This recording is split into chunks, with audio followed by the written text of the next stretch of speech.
When I was about 5 years old, our old house was a world of wonder and a place of deep comfort.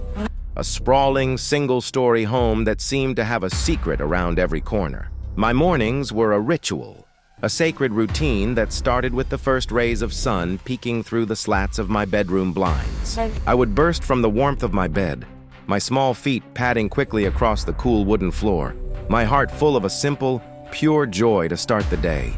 My first destination was always my mother's room, to deliver a sleepy hug and a mumbled "good morning," a gesture that was always met with a warm embrace and the gentle, comforting scent of her perfume. After that, I would race down the long hallway that connected our side of the house to my grandparents' wing, eager to be the first to wish them a good morning and perhaps, if I was lucky, to be coaxed into sharing their early morning tea and toast. One particular morning, however, was different. The sun had not yet fully risen, casting long, dancing shadows from the furniture down the hallway. The house was still and silent, holding its breath in the quiet hours before the rest of the world woke up. I had woken up earlier than usual, perhaps around 5 or 6 in the morning, driven by an unexplainable restlessness. I performed my morning ritual as usual, slipping into my mother's room and giving her a hug, her sleepy smile a familiar anchor in the dim light. After our brief exchange, I left her room and turned the corner to head straight for my grandparents' bedroom, my mind already picturing their smiling faces. But as I rounded that corner, I stopped dead in my tracks, my small body freezing in place. There, standing in the middle of the hallway directly in front of me, was a woman. She was perfectly still, and her presence seemed to suck all the sound and warmth from the air around her. She was of average height, and she was dressed in what I now recognize as a traditional Chinese-style tunic, a simple, elegant garment of dark silk with delicate embroidery that shimmered faintly in the gloom. But it was her face that seized my attention and filled my young heart with a cold, creeping dread. Her face was not there. It was a complete and utter void, a shimmering, indistinct haze where her eyes, nose, and mouth should have been, like a smudge on a photograph or a heat haze rising from asphalt on a hot day. She was not transparent like a cartoon ghost, but she was profoundly, unsettlingly wrong, a figure of solid form with an absence where her identity should be. She did not move. She did not make a sound. She simply stood there, a silent, faceless sentinel in the quiet hallway. A primal fear, cold and sharp, shot through me, and I let out a gasp. I spun around on my heel, my bare feet slapping against the wooden floor as I ran as fast as my little legs could carry me back to the safety of my mother's room. I scrambled onto her bed, pulling the covers up to my chin, my whole body trembling. "Mommy, Mommy!" I cried, my voice high with panic. "There's a lady outside! There's a Chinese lady in the hallway!" My mother, who had been drifting back to sleep, sat up immediately, her expression shifting from drowsiness to concern. She put her arms around me, trying to soothe my shaking body. "A lady, sweetheart? What lady?" she asked, her voice gentle but firm. "There's no one there." "There is," I insisted, my words tumbling out in a rush. "She's right there. A Chinese lady, and her face is all blurry." I pointed a trembling finger towards the bedroom door, my eyes wide with a terror that I couldn't fully articulate. My mother's face grew serious, and she swung her legs out of bed, taking my hand in hers. "Okay, sweetie, let's go see," she said, her voice calm and reassuring. It's going to be okay, sweetheart. Though I could feel a slight tremor in her grip. I'm here with you. She led me out of her bedroom and into the living room, her eyes scanning every corner of the house. We walked through the entire house, from the living room to the kitchen, and then back down the long hallway towards my grandparents' room. But the hallway was empty. The faceless woman was gone, as if she had never been there at all. There was no sign of her, no lingering scent, no displaced air, nothing but the quiet, empty house and the long shadows of the early morning. I looked up at my mother, and I saw a look on her face that I couldn't quite understand at the time. It was a mixture of worry, confusion, and a deep, profound sadness that seemed to cloud her eyes. She held my hand a little tighter and led me back to bed, where she stayed with me until I finally fell back into a restless sleep. In the years that followed, the memory of that morning began to fade, becoming like a half-remembered dream, a story I told myself that might not have been real. I grew older, and the world of childhood monsters and imaginary friends gave way to the more concrete realities of school, friends, and hobbies. The faceless woman became a distant echo, a strange anomaly in my past that I rarely thought about.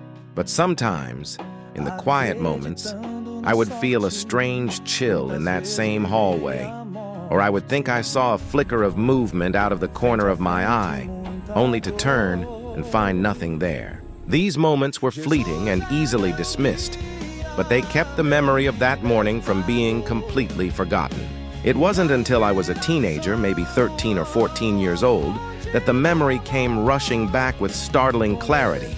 My mother and I were looking through an old photo album, laughing at pictures of me as a baby, chubby and bald, with a perpetually surprised expression on my face. As we flipped through the pages, we came across a picture of my mother holding me as a newborn, standing in our old driveway. Next to her stood a couple, a man and a woman, both smiling warmly at the camera. The woman was of Asian descent, with a kind face and gentle eyes, and she was looking down at me with an expression of pure, unadulterated affection. "Who's that?" I asked, pointing to the woman in the photo.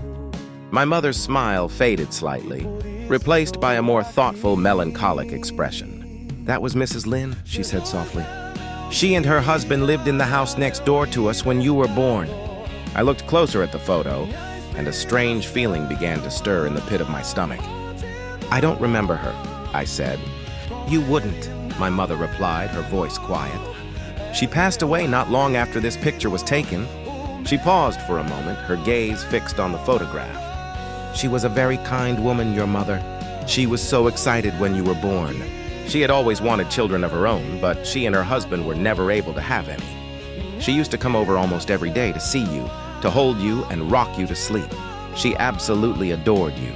My mother's words sent a shiver down my spine, and the memory of that morning in the hallway came flooding back to me in a wave of vivid, terrifying detail. The faceless woman, the Chinese-style tunic, the profound sadness that seemed to emanate from her. It all clicked into place with a sudden, horrifying clarity.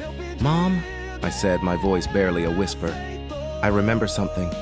When I was little, I saw a woman in the hallway, a Chinese woman, but her face, it was blurry like it wasn't there." My mother looked at me, her eyes wide with a mixture of shock and dawning understanding. She didn't dismiss my story or tell me it was a dream. Instead, she took a deep breath and told me the rest of the story. She told me that Mrs. Lin had been very sick for a long time, suffering from a degenerative illness that had slowly stolen her strength and her vitality. My mother, who was a nurse, had been helping to take care of her, giving her injections to manage her pain and try to slow the progression of the disease. But despite my mother's best efforts, Mrs. Lin's condition continued to worsen. "The last time I saw her was the day before she died," my mother said, her voice thick with emotion. "She was so weak, but she asked me to bring you to see her one last time. I brought you over and you were sleeping in my arms. She reached out and touched your little hand, and she whispered something to me. She said, 'He's so beautiful. Please tell him I'll always be watching over him.'" My mother paused, wiping a tear from her eye. "She died a few days later," she continued. "Her husband was devastated. He sold the house not long after that and moved away. I never told you any of this because I didn't want to scare you, and I guess I hoped you would forget. But I hadn't forgotten. And now, as I sat there with my mother, the pieces of the puzzle were all falling into place. The faceless woman in the hallway, the woman who had died so soon after I was born, the woman who had held me as a baby and promised to watch over me. It was her. It had to be. "Did you ever see her?" I asked my mother, my voice trembling. "After she died?" My mother hesitated for a moment, and then she nodded slowly. "A few times," she admitted. "I would see a shadow in the hallway, or I would feel a cold spot in the living room. I always thought it was my imagination or just my grief playing tricks on me. But after you told me about the faceless woman, I wasn't so sure anymore." In that moment, I understood. The faceless woman I had seen was not a monster or a demon. She was the ghost of Mrs. Lin, the kind woman who had loved me as a baby and had promised to watch over me. Her face was not blurry out of malice, but perhaps because her features had faded with time, or because my 5-year-old mind could not process the image of a spirit, a being caught between two worlds. She had come back to see me, to keep her promise, to watch over the little boy she had held in her arms. She was not there to haunt me, but to visit me, to check on the child she had loved so dearly. The realization was not frightening, but deeply moving. I was no longer scared of the faceless woman in the hallway. Instead, I felt a sense of peace, a connection to a kind soul who had reached out from beyond the veil to say hello. I never saw her again after that day, but I always felt her presence, a warm, comforting feeling that would wash over me whenever I felt lost or alone. I knew that she was still there, watching over me, keeping her promise from so long ago, and I was left with a profound sense of gratitude for the love of a woman I barely knew, but who had left an indelible mark on my life. She was not a ghost to be feared, but a guardian angel to be cherished, a reminder that love transcends even the boundaries of life and death. She had come to visit me, to see the little boy she had loved, and in doing so, she had given me a story that I would carry with me for the rest of my life, a story of love, loss, and the enduring power of a promise kept.